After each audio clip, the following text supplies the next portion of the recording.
Hi, if you've been following my previous tutorials on microcontroller interfacing, you would have built up a simple digital voltmeter like this one here,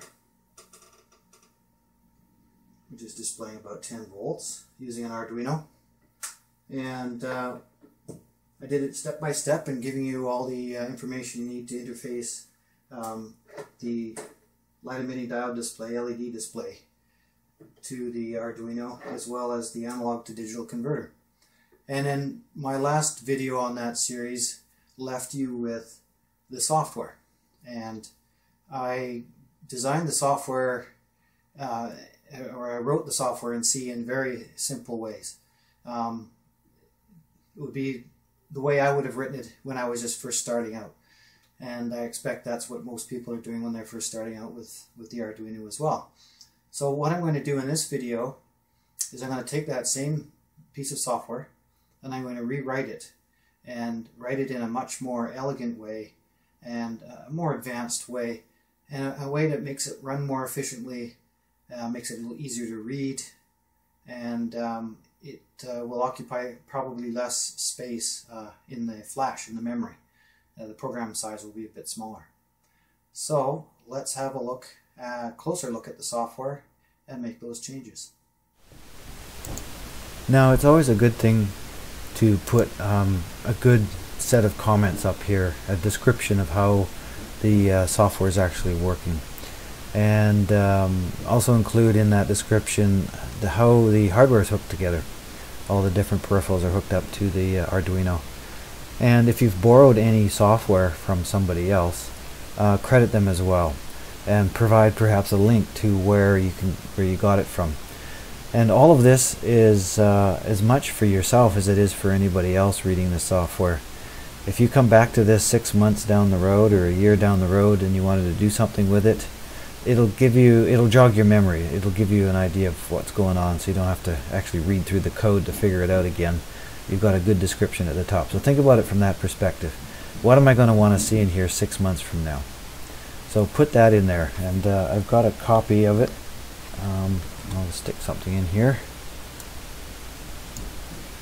And so it's a brief description of what's going on, and just for your own purposes.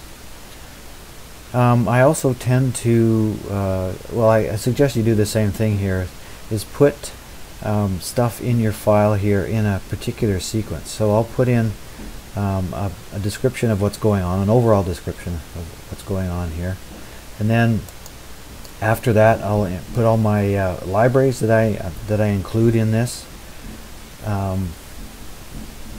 If you're using the serial port or I don't know, the LCD liquid crystal display or something like that, then underneath this main comment you'll put those includes there.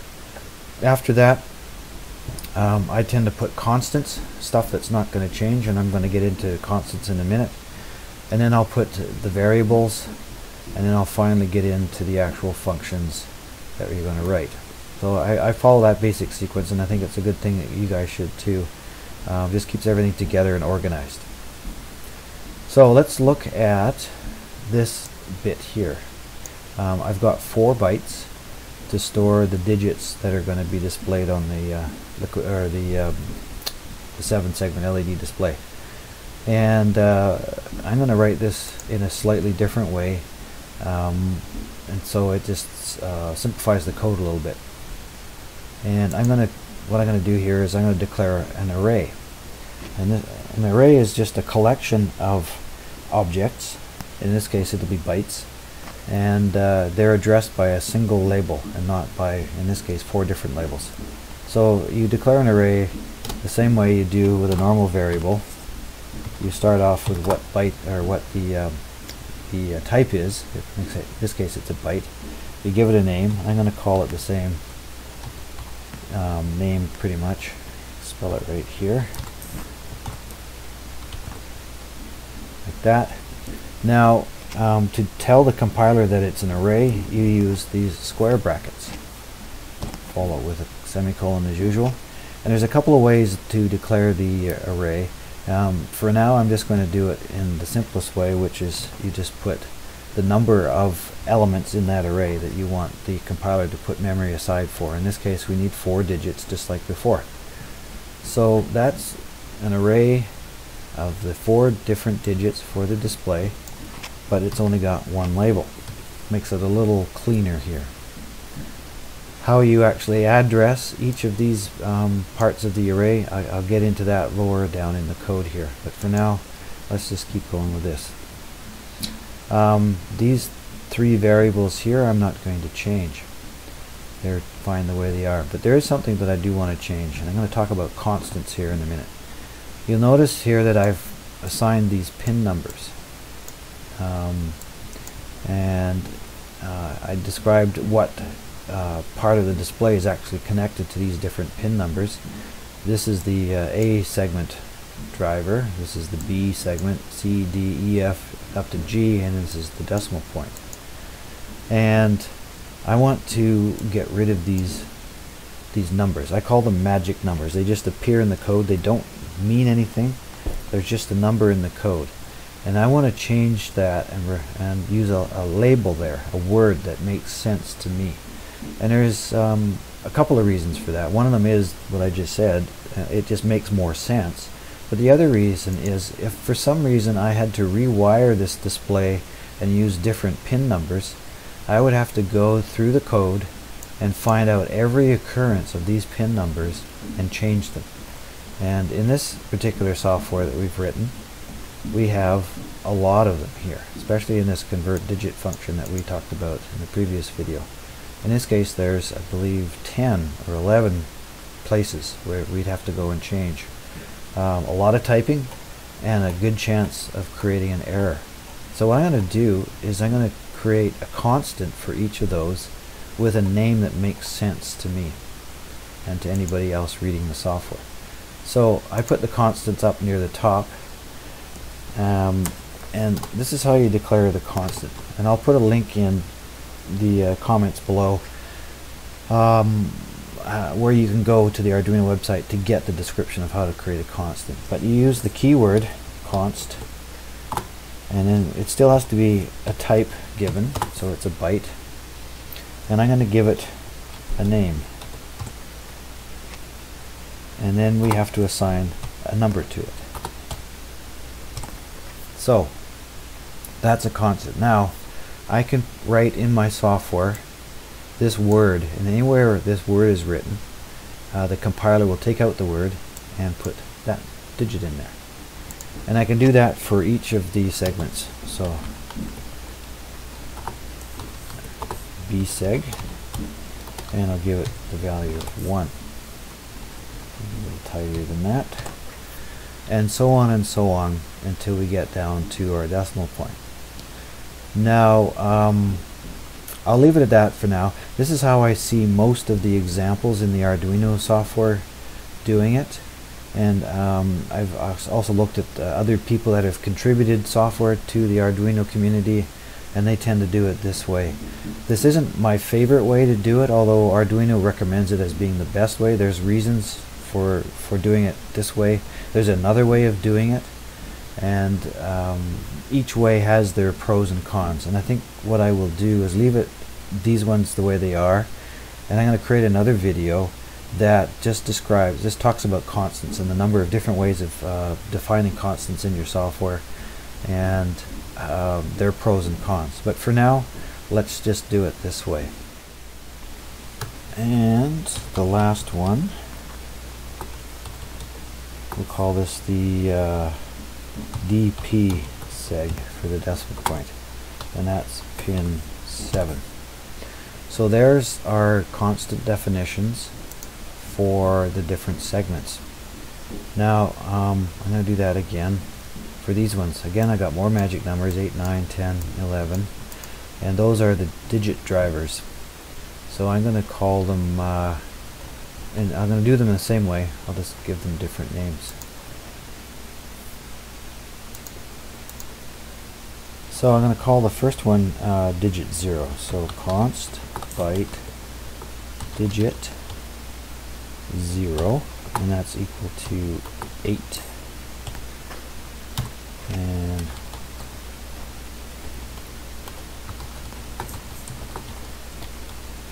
1 equals 9.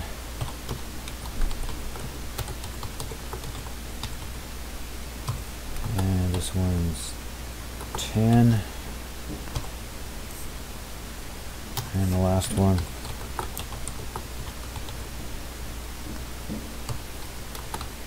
is 11. Now, I think I got that right. 8, 9, 10, 11. Yes. Good.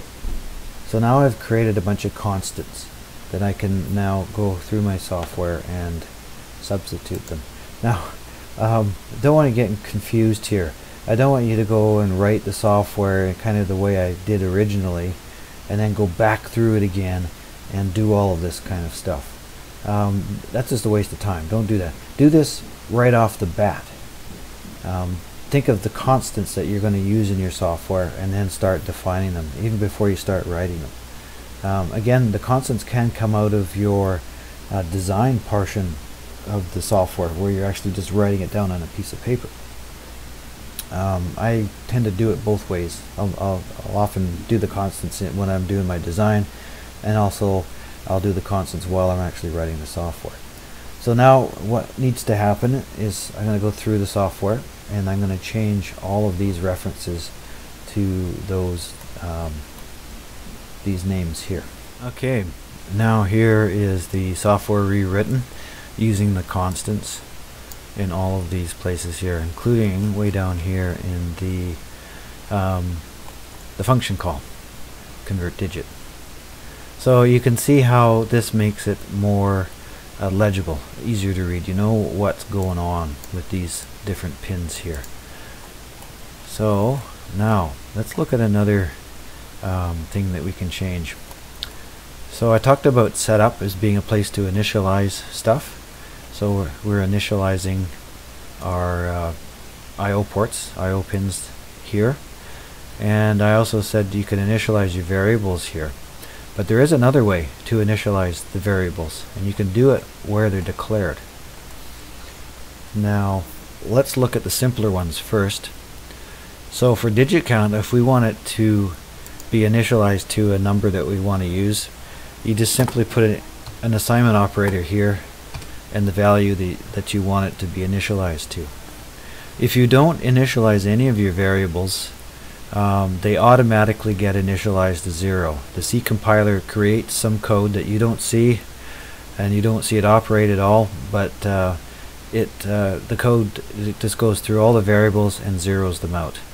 If you initialize this to a different number like that, the same software will be created, but instead of initializing it to 0, it will initialize it to 4.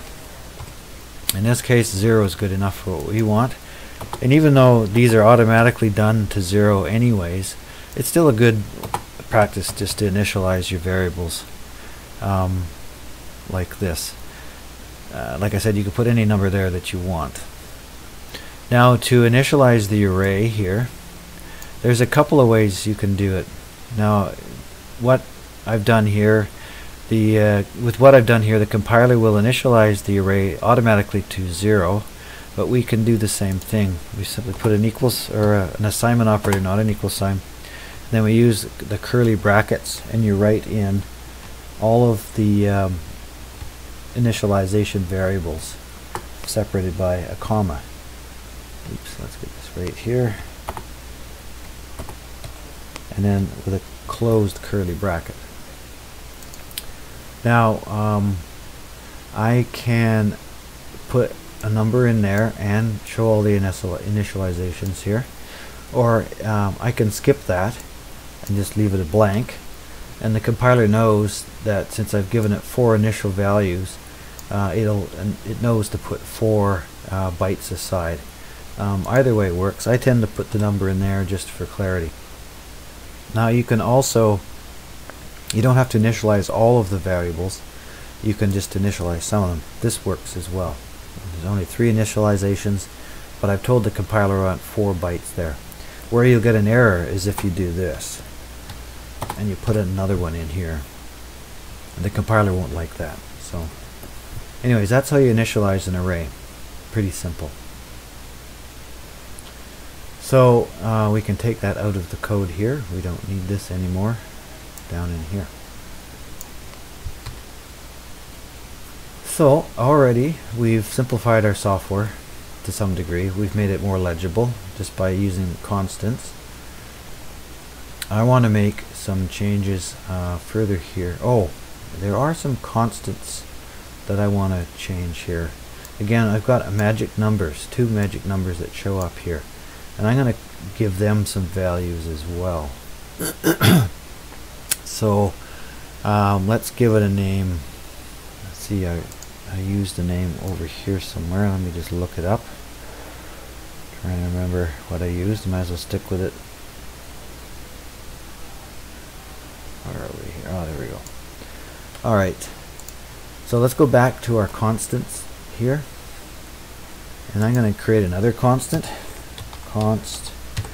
I'm going to make this one an int because it's bigger than a byte, and I'm going to call it the voltmeter underscore k, and it'll be whatever I had there, 1465. Oops. Assign the value of 1465. What's actually happening here, and make sure I got these numbers right. So what's happening here is that the compiler is assigning memory locations for this, and for any of these actually. But what it does with this constant modifier in front is it looks through your code to see that if there's anywhere in the code where you've mistakenly tried to assign a value to voltmeter k or whatever. So somewhere in your code you might have written meter underscore k as assigned the value of something like that. The compiler will see that and go, oops, no, that voltmeter k is a constant, we can't assign anything to it. I'm gonna stop compiling, I'm gonna put out an error, tell the operator that something's wrong here, and he's got to make a correction. So that's what happens there, but it does consume memory locations. So there is another way of doing this without consuming memory locations, but I won't go into that right now. Another constant we need is the remainder constant. So I'm going to call it again an int, and I called it voltmeter underscore r for remainder. Assign the value of 500 to it. So there's our constants, and then we'll use it in our calculation here. So I can replace that with our constant, and same with this one. And the reasons are the same. It makes the software easier to read and easily changed. If, for example, I changed my resistor divider ratio, then this voltmeter k is going to change, and it's easier for me to change this up here than it is to hunt through all of the software if I had to do the calculation board once somewhere else to find that magic number and then replace it with the new magic number. So we could also do the same with this one here, 1000. I haven't done that because I know for sure it's gonna, well, you can change it to something that uses a word. I've decided not to do that. It just makes sense having that magic number in there. There's a fine line between, you know, this being a magic number and this being something useful, and you got to kind of decide, does that make sense to leave it as a number, or does it make sense to make it a constant? This number isn't probably going to change. So I think that's all of the constants that I declared right now. I want to look at something else in the software to make it work a little bit better. This stuff here, oh, that's right. This is using our array here for each of our digits. So I talked earlier about how to address each of the different elements inside this array. I'm going to show you that now. So instead of No, this originally we had 3 separate bytes declared with 3 different names. Now we're going to have one one name here, and what we do is we put a curly bracket or a square bracket in again, and we give it a number. And each element in the array is numbered from 0, starting at 0 being the first element in the array, all the way up to n minus 1, n being the number of elements in the array minus 1. So in our case, we've got 4 elements in the array, and the nth element, the very end of it, is 4 minus 1 is 3. So I'll just finish writing this up here, and you'll see what I mean.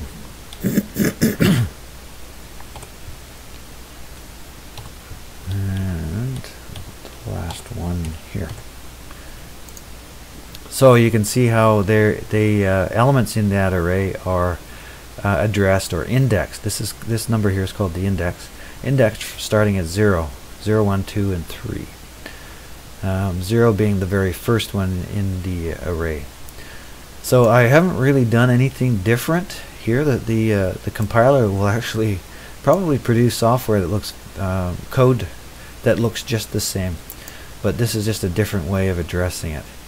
And it's a more advanced technique, but it makes your declarations up here a lot simpler, especially since all of these bytes here perform pretty much the same function. It's best to combine them all together into one unit.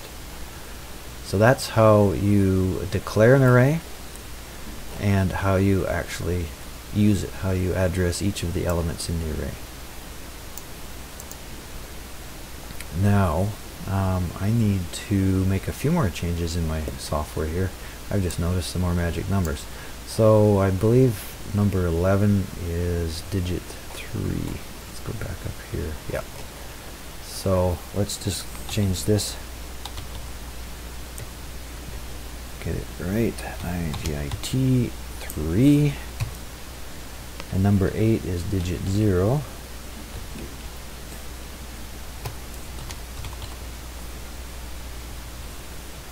Let's double check that. Yep. Alright. And oh yeah, oops, let's go back to this one here.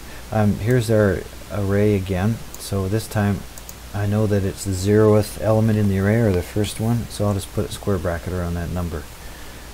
And that's how we do it through all of these here.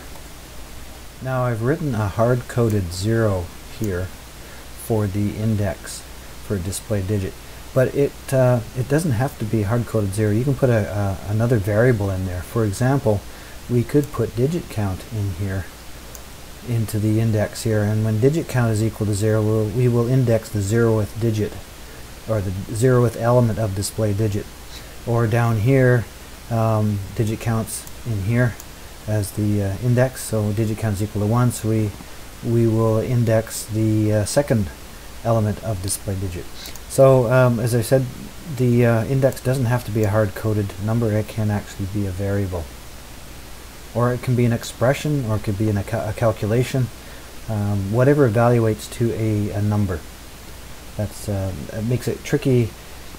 Gives you some more flexibility over how to index elements in an array, and as you get more advanced in programming, you'll use that technique for accessing different elements in an array. Okay, here it is now with this rewritten with the words instead of digits, or instead of numbers, magic numbers. Now this is a good point here. It gets confusing because we have 2 statements that say pretty much the same thing here, but it makes more sense now. Instead of having just a number in here, we actually have a name. So we know that we're turning on this digit and turning on the decimal point. Okay, so that's using constants and how to address an array. There's something else I want to change here. I want to get rid of all of these different if statements. You see, you got an if statement here, and another one here, and another one here, and it's might make more sense when you read the code if you get rid of these if statements and use a different kind of a statement, which is called a case statement. Another thing that's really not quite right about this code is that this if statement here, this this comparison will always be, for each one of these, will always be executed every time around, even though it's not the one that we want to do. So if digit count is equal to 3, it's going to check, first of all, is it equal to 0? No. Is it equal to 1? No. Is it equal to 2? No. Is it equal to 3? Yes, and it'll do it. And so it had to execute all of these here. If I use something that's called a case statement, that would make this code actually execute more efficiently as well. And I'm just going to go down. Actually, you know what? I'll bring up an empty window here, and we'll start here just to show you what a case statement looks like. Well, actually, I called it wrong. It's called a switch statement. So what we have is we take a variable that we know that's going to have a number of distinct possibilities, and in this case is digit count, and it has 4 different possibilities, 0 through 3, 0, 1, 2, and 3. And so we're gonna do is switch that, and what that does, well, first of all, it looks like this: switch, and then we put the variable and say, we'll just call it some number. Well, let's use this one. Makes sense here. And it has a bunch of different statements inside this switch statement. So we need the curly brackets here. And so what we want to do is we look at each of the different possibilities that digit count can be. And we we want to execute a bit of code for each of those different possibilities, but not the same code each time. So for we use what's called a case statement, and then the value that digit count can be, and then we end it with what's called break and a semicolon. So what it does is this whole statement executes as one thing, and the software will look at the value of digit count, and if it's 0, it will go and execute whatever's in here in between the case and break statement. If it's 1, for example, case 1 colon, end it with a break, or case 2, or the final one, case 3. So this is how you set it up. Now sometimes there may be an error that might occur, and digit count might be not one of these numbers. So it's always good practice to put in what we call a catch-all here, and it's called a default statement. And it simply executes whenever none of these states apply. Now in our software here, digit count gets it's very tightly controlled, so it's never going to be outside of this range. But and then so we don't really need the default statement in there, but it's a good practice to put it in there. So anyways, this is how it works. When the switch statement is executed, the value of digit count is looked at, and it determines what value it is, and it jumps immediately to the piece of code that corresponds to that value. So if digit count was equal to 2, the program would jump to this chunk of code here. It would execute whatever's in between the case and the break, and when it hits the break, it jumps to the end of the switch statement and starts executing code below here. And it's quite simple how it works. It's a much more efficient way of doing it instead of a bunch of if statements or if else statements, and it tends to be a lot easier to read as well. So what we're going to do here is we're going to create that case statement. I think what I'll do is I'll copy this, and we don't need this any longer, and we'll put it in here.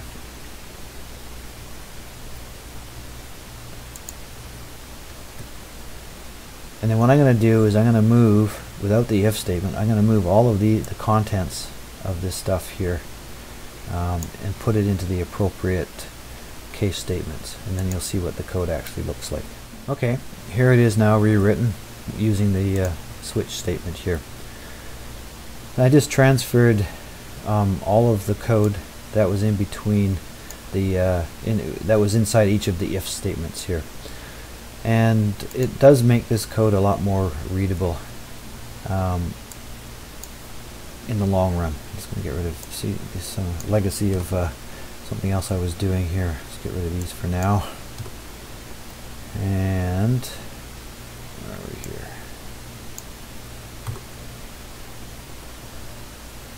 And one more.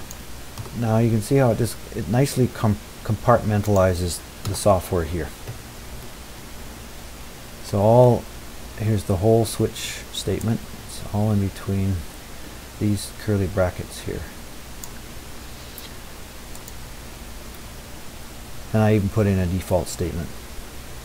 So you can see how, well, it doesn't really make it any easier to read, I guess, than the if statement. Once you understand the switch statement, then you will automatically understand what's going on in here. But I recommend using this instead of an if statement. If you have more than 3 if-else type statements, then it's more efficient in the software and how the compiler computes or creates code that'll execute. It's more efficient to use the switch statement rather than a bunch of if statements or if-else statements. And then down here in our function convert digit, we can also do the same thing, and I'll show you what that looks like in a second here. So that is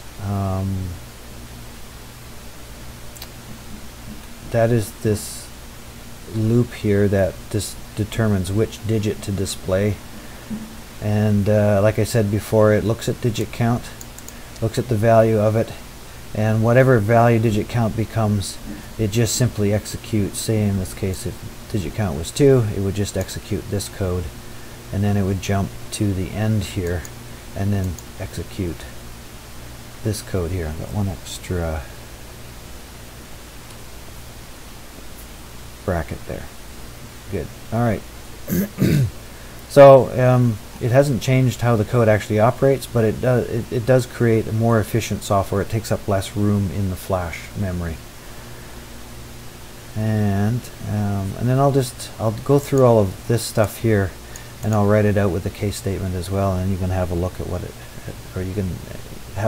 looks like. It looks pretty much the same as before here as this, but anyways, I'll just show it. I'll show it to you. Okay, here is the function convert digit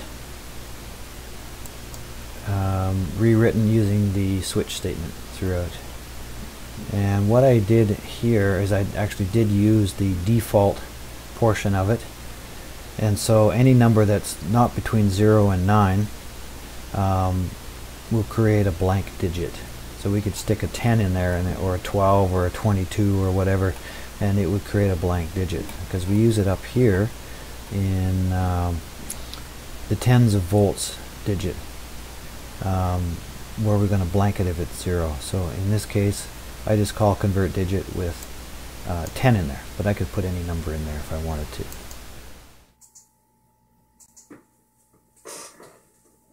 So there you have it, another tutorial.